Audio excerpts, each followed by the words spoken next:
Bagi yang penasaran dengan serial terbaru Bepana, mari kita simak sinopsis episode 1. Cerita dimulai ketika Zoya membuat tembikar untuk suaminya. Zoya Siddiqui dan suaminya Arasyas akan merayakan ulang tahun pernikahannya. Zoya membuat tembikar berbentuk hati dan menaruh beberapa kristal di atasnya. Zoya memanggil Yash, tetapi ketika Yash tidak menanggapi, dia mencari ke seluruh rumah dan mengetahui bahwa Yash telah pergi untuk jogging. Di sisi lain, pasangan lainnya ada Pooja dan Aditya. Pooja mencoba membangunkan Aditya dari tempat tidur. Aditya lalu menghentikan jam alarmnya dengan kaki dan tidur lebih lama. Saat istrinya masih mencoba untuk membangunkannya, Aditya sedikit kesal dan menjawab bahwa dirinya akan pergi ke Kathmandu untuk waktu yang lebih lama dan menjauh darinya. Kemudian Aditya pergi ke kamar kecil untuk sikat gigi. Lalu ibu mertuanya memberitahu kepadanya bahwa hari ini adalah hari ulang tahun Pooja dan dia lupa.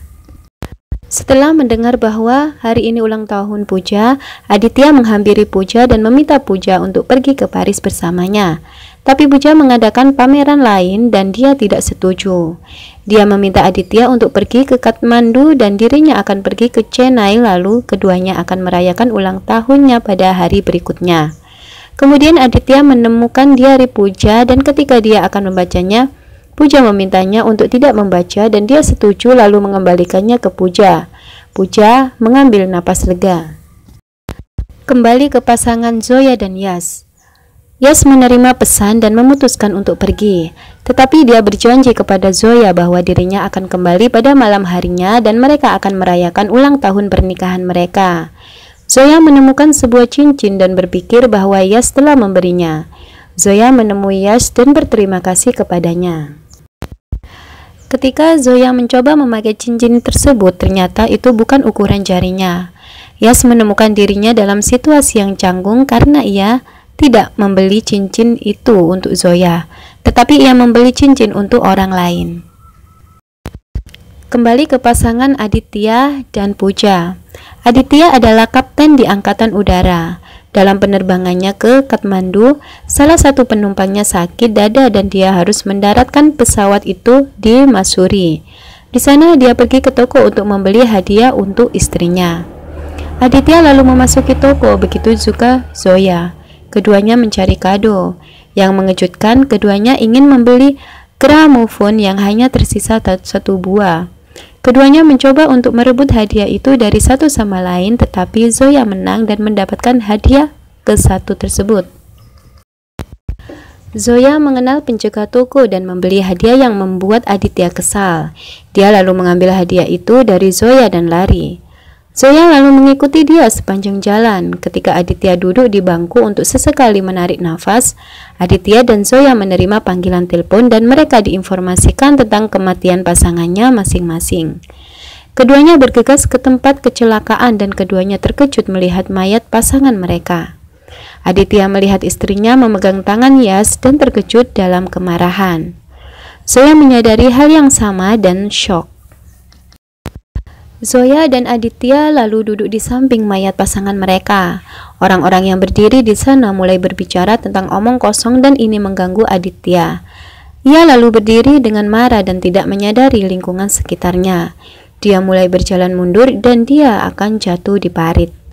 Zoya memulai berteriak tentang cincin yang Yash berikan kepadanya. Itu salah tempat.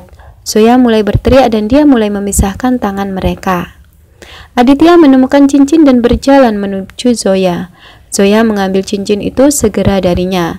Para petugas meminta mereka berdua untuk masuk ke ambulans untuk pergi ke rumah sakit. Keduanya duduk di ambulan. Tetapi seketika Aditya panik dan turun dari ambulans karena dia tidak bisa melihat istrinya memegang tangan orang lain. Aditya sudah hancur dan hancur melihat ibu Pooja dan pergi kepadanya untuk mengembalikan manggalsutra yang diberikannya kepada Pooja. Zoya menerima kacamata Yash dari para dokter dan ingat semua momen yang dia habiskan bersama suaminya. Ayah Aditya yang bernama Harshuda meminta dokter untuk tidak mengungkapkan apapun tentang perselingkuhan menantunya. Dia memberitahu dokter bahwa dirinya akan memberikan donasi untuk bangsal kanker. Dia meminta dokter itu untuk memastikan bahwa media juga tidak tahu tentang kejadian ini. Sementara di keluarga Zoya, adik Zoya memberitahu keluarganya tentang kematian Yas dan mereka juga bergegas menuju rumah sakit. Zoya masih tidak percaya bahwa Yas berselingkuh saat dia menjelaskan kepada ayahnya bahwa Yas begitu penuh kasih sayang dan perhatian, dan Yas mungkin memegang tangan wanita puja itu karena khawatir dan memberikan kenyamanan kepadanya karena wanita itu mungkin tidak memiliki suami yang pengasih. Suaminya mungkin memukulinya dan Yas ada di sana hanya untuk membantunya. Aditya mendengar semua ini sangat marah kepada Zoya. Ia menjelaskan kepadanya bahwa dirinya adalah suami puja yang sangat mencintai dan bahkan tidak bisa berpikir untuk memukulnya. Aditya mulai menyalahkan Zoya, memanggilnya bodoh karena dia tidak tahu bahwa suaminya yang selingkuh. Aditya memanggil bodoh dan terus menghina Yas, lalu Zoya pun menampar dia. Baik itu Aditya ataupun Zoya tidak menyangka bahwa pasangan mereka yang mereka cintai telah berselingkuh dari mereka. Aditya yang saat itu marah mengatakan kepada ibunya bahwa dirinya tidak bisa pergi bersama dengan mayat Puja sampai ke Mumbai. Untuk melampiaskan kemarahannya, Aditya mulai minum bir dan berkeliaran di jalan di malam hari tanpa memperhatikan apa yang terjadi di sekitarnya. Dia nyaris ditabrak skuter. Di samping itu, Zoya yang kembali ke rumahnya, di mana dia melihat Yas lagi, tapi itu hanya ilusi. Keluarga Zoya membawanya ke rumah mereka. Ayahnya meminta semua orang untuk tidak menyebutkan tentang Yas di masa depan lagi. Zoya juga memasuki gereja yang sama dan menyalakan semua lilin dan pergi sebelum Aditya bangun.